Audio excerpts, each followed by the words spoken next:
Every October, Greeks all over the world celebrate an unusual holiday called OXI Day. The holiday honors a turning point in Greek history and in World War II. While other allied countries like Britain and France celebrate the end of the war, the Greeks celebrate the day they entered the war, on October 28, 1940. On that day, Greece's leader said OXI or no to an Axis leader's ultimatum, and the Greek people said yes to defending their freedom against impossible odds. The brave Greek resistance surprised the world, sparked hope in the Allies, and even helped turn the tide in World War II. In October 1940, the situation looked grim for the Allies. Just a year into the war, the Axis forces already seemed unstoppable. Germany had invaded Poland, Norway, Denmark, Belgium, and France, and they had started their deadly blitz in Britain. Germany had signed a pact of steel with Italy, and their tripartite pact with Japan gave them a new ally. Meanwhile, the US had not yet joined the Allies, and some Americans even sympathized with the Axis powers. In short, it was not clear the Allies had a chance. As historian David Fromkin says, it was questionable whether freedom had a future. In Albania, right next door to Greece, Mussolini's army had easily conquered the country. When Albania's leader had asked people to resist, they did not. Mussolini was now lining up troops along the Greek border. In Greece, Ioannis Metaxas had been the leader for 4 years. He was a dictator who had many fans and many critics. Unlike Mussolini, though, he encouraged advisors to voice opposing views, and he tried to keep Greece neutral as long as he could. But he quietly prepared Greece for an Axis attack, calling up troops gradually and fortifying the borders. As a former army general, he was known for his strategic skill. In August 1940, Italy sank a Greek ship, trying to bait Greece into fighting. But Metaxas didn't take the bait, waiting until Greece was better prepared. Meanwhile, the Axis forces were not as united as they seemed. Mussolini was jealous of Hitler's triumphs and wanted more of his own. He was also angry because Hitler didn't consult him before attacking other countries. So Mussolini decided he would do the same. He said, "Hitler always faces me with the fait accompli. This time, I'm going to pay him back in his own coin. He will find out from the papers that I have occupied Greece." As historian Mark Mazauer says, a fit of pique thus started off the disastrous Italian invasion of Greece, the first Axis setback of the entire war. That Axis setback would become a turning point in the war. And it started with a strange ultimatum delivered to Metaxas at home, late one night by the Italian ambassador. It said, either let Italy occupy Greece in 3 hours or else it's war. Welcome to the house of Ioannis Metaxas, the Prime Minister of Greece. I am Ioanna Foka, his granddaughter.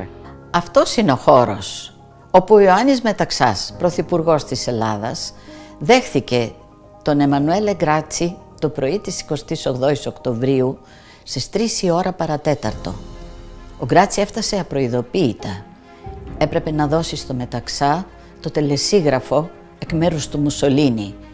Ο Ιωάννης Μεταξάς, φορώντας τη ρόμπα του και τις παντόφλες του, οδήγησε τον Γκράτσι σε αυτό ακριβώς το χώρο. Μόλις καθίσανε, ο Γκράτσι του επέδωσε το τελεσίγραφο.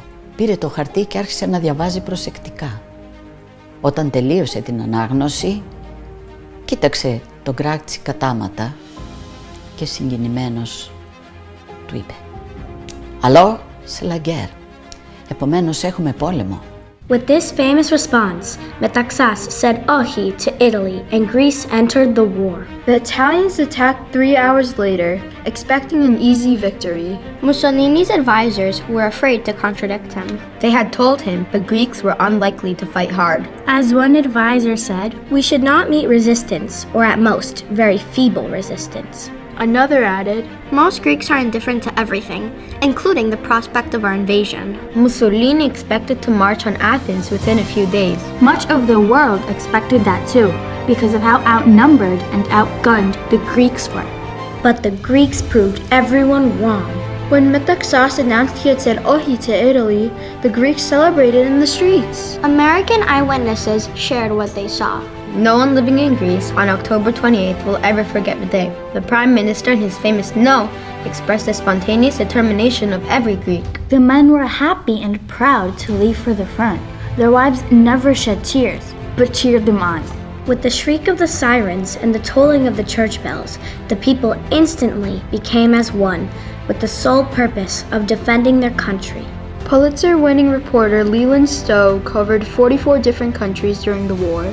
He said he was more inspired by the Greeks than by any other people. He wrote of Greek soldiers going out to fight. An open truck bounced toward us. A machine gun had been set up in it, and someone had hung olive branches on the gun. Behind it stood a soldier with his feet braced apart, clutching the gun's tripod. As the truck swerved by, he was singing at the top of his voice. After several weeks of fighting, the Greeks not only stopped the Italian invasion, they even drove the Italians further back into Albania. The British, like the Americans, were inspired by the Greeks' victory.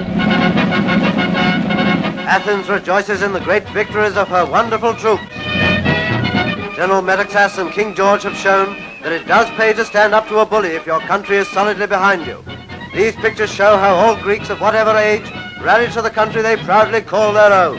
And as the newsreel shows, it was not just young men who helped them win, but women and Greeks of all ages. Hitler, who was trying to save resources to attack the Soviets, was furious he had to help Italy out. And even after the Germans invaded, the Greeks kept fighting.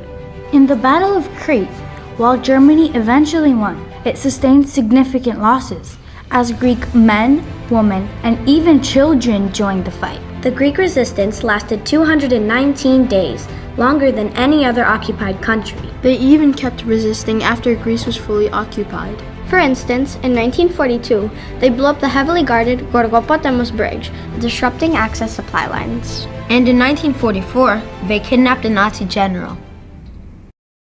Yet for all the inspiration the Greek resistance sparked at the time, it's surprising that in current accounts of the war, many sources overlook it.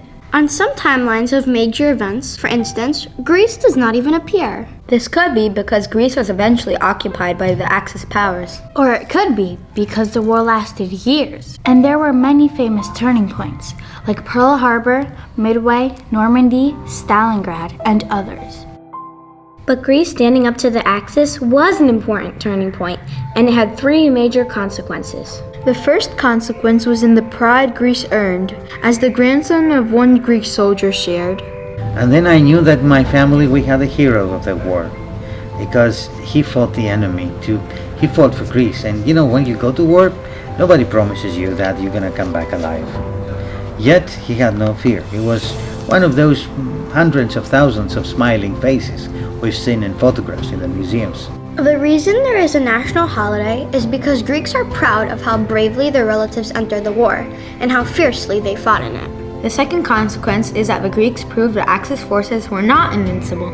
They sparked hope in the Allied forces, and in those who were about to join them, such as the US.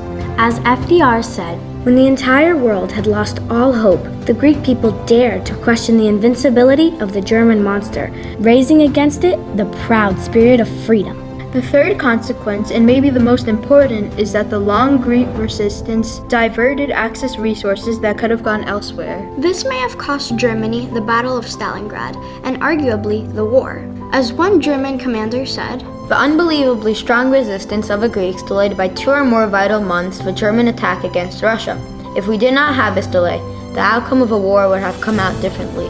Winston Churchill summed it up like this: if there had not been the virtue and courage of the Greeks, we do not know which the outcome of World War II would have been.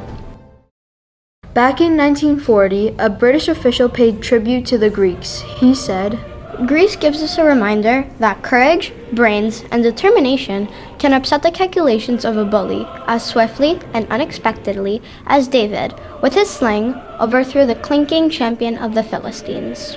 82 years later, another David shocked the world when he stood up to a Goliath as Ukraine repelled a Russian attack.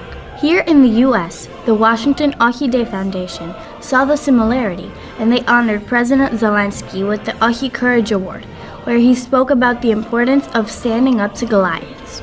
Courage can be contagious. As OXI Day and the Greek resistance show, a spark of hope can turn the tide, even against Goliaths.